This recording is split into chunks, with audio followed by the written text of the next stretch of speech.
Legal update में साथियों आपका स्वागत है। आज हम बात करेंगे कॉग्निजेबल और नॉन कॉग्निजेबल ऑफेंस के बारे में, संज्ञेय अपराध और गैर संज्ञेय अपराध के बारे में। कॉग्निजेबल ऑफेंस वो है जिसमें पुलिस आपको गिरफ्तार कर सकती है और नॉन कॉग्निजेबल ऑफेंस में पुलिस नॉर्मली आपको गिरफ्तार नहीं कर सकती है। और ये कौन सा सेक्शन कॉग्निजेबल है और कौन सा सेक्शन कॉग्निजेबल नहीं है, उसकी सीआरपीसी की अनुसूची 1 में आप देख सकते हैं और उसको समझ सकते हैं। ये बहुत इम्पोर्टेंट है। शुरुआती दौर में इस मामले को जानना आपके लिए बहुत आवश्यक है। और नॉर्मली जो नॉन कॉग्निजेबल ऑफेंस है उसमें अगर कंप्लेन आती है तो 155 सीआरपीसी में होता है, जिसमें पुलिस बिना मजिस्ट्रेट के लिखित आदेश के या वारंट के उसकी ना विवेचना कर सकती है और ना उसमें गिरफ्तारी कर सकती है। लेकिन जो कॉग्निजेबल यानी संज्ञेय अपराध है, जिसके बारे में पुलिस आपको गिरफ्तार कर सकती है और आप उसमें किसी भी वारंट की ज़रूरत नहीं है और ना ही उसमें किसी सर्च की ज़रूरत है। लेकिन सीआरपीसी की सेक्शन 41A के तहत उसमें भी कैटेगरी डिफाइन किया गया है और उसके तथ्य अलग अलग निर्धारित किए गए हैं।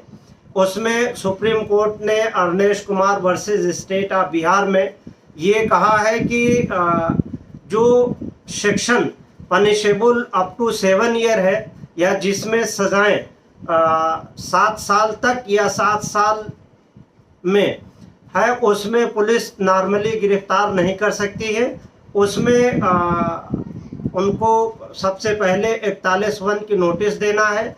41(1) के नोटिस के प्रोफार्मे में उनको ये बताना है कि आपके खिलाफ एफआईआर कब लिखी गई। पुलिस को ये बताना है कि आपके खिलाफ एफआईआर कब लिखी गई, किस सेक्शन में लिखी गई और किस थाने में लिखी गई। उसके बाद उसमें डेट और टाइम लिखेंगे कि किस डेट पे और किस समय पे आपको उनके समक्ष अपीयर होना है। और उस नोटिस में वो पुलिस को ये भी लिखना है, जो इन्वेस्टिगेटिंग अफसर है उसको ये भी मेंशन करना है और दर्ज भी करना है कि आप अपनी तरफ से जो भी एविडेंस देना चाहते हैं उसको दें। अगर आप 41(1) सीआरपीसी की नोटिस का रिप्लाई करते हैं और अपना जवाब फाइल करते हैं और अपने बचाव वाली चीज़ को उनके समक्ष रखते हैं तो पुलिस ऐसे मामले में गिरफ्तार नहीं कर सकती है। और जो कॉग्निजेबल ऑफेंस है वो 7 ईयर तक में पुलिस आपको गिरफ्तार नहीं कर सकती है। इसके बाद जो सेक्शंस हैं 7 साल से ऊपर वाले में, उसमें पुलिस आपको किसी भी तरह से गिरफ्तार कर सकती है। लेकिन गिरफ्तारी में उनको डीके बसु के केस को कंसीडर करना पड़ेगा। डीके बसु के केस में ये कहा है कि गिरफ्तार किए गए व्यक्ति के क्या क्या अधिकार हैं और क्या क्या राइट है। इसके संबंध में मैं डिटेल बात पहले वीडियो में कर चुका हूं, उसको आप देख सकते हैं। और इसी तरीके से Arnesh Kumar versus state of Bihar में सुप्रीम कोर्ट ने बाकायदा कैटेगरी वाइज डिफाइन किया है कि किस किस केस में आपको गिरफ्तार कर सकते हैं और किस किस केस में नहीं कर सकते हैं।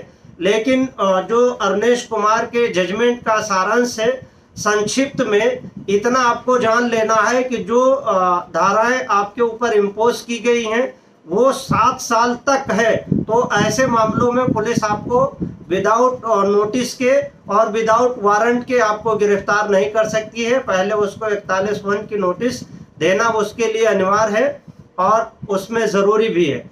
और उसमें अगर गिरफ्तारी करते हैं ऐसे मामलों में जो 7 साल से कम है तो आप किसी भी प्लीडर से या किसी भी अधिवक्ता से आपको जब मजिस्ट्रेट के सामने पेश किया जाए या किसी भी गिरफ्तार किए हुए व्यक्ति को जब मजिस्ट्रेट के सामने पेश किया जाए तो वो अपनी बात रख सकता है। आपके पास उस समय चाहे काउंसिल हो चाहे ना हो, आप खुद अपनी बात मजिस्ट्रेट के समक्ष ओरली कह सकते हैं कि ये धाराएं चूंकि सुप्रीम कोर्ट के जजमेंट के अनुसार 7 साल से कम के पनिशमेंट पे है और इसमें हमारी गिरफ्तारी जो पुलिस कर रही है वो गलत है, और ऐसे मामलों में मजिस्ट्रेट से गिरफ्तार किया हुआ व्यक्ति ये प्रेयर कर सकता है कि हमारे रिमांड को जो पुलिस मांग रही है उसको रिफ्यूज किया जाए।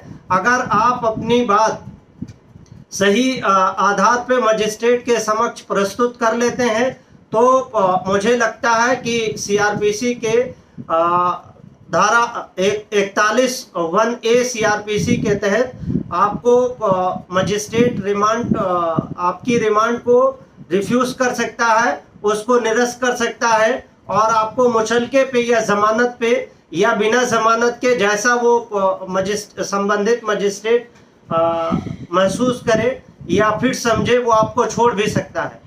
तो आपको ये समझना है कि संज्ञेय और गैर संज्ञेय अपराध क्या है, वो सीआरपीसी के शेड्यूल 1 अनुसूची 1 में आप देख सकते हैं। ये शुरुआती वकालत के लिए बहुत इम्पोर्टेंट है कि क्या अपराध संज्ञेय है और क्या कौन सा अपराध असंज्ञेय है। असंज्ञेय मामले में संज्ञेय मामला सेक्शन 2C में डिफाइन है सीआरपीसी के, और गैर कॉग्निजेबल असंज्ञेय अपराध सीआरपीसी के सेक्शन 2L में डिफाइन है। तो आज के लिए सिर्फ इतनी ही बात पे मैं अपनी बात ख़त्म करता हूँ, और तब तक के लिए अपना ख्याल रखिए। थैंक यू, शुक्रिया, धन्यवाद।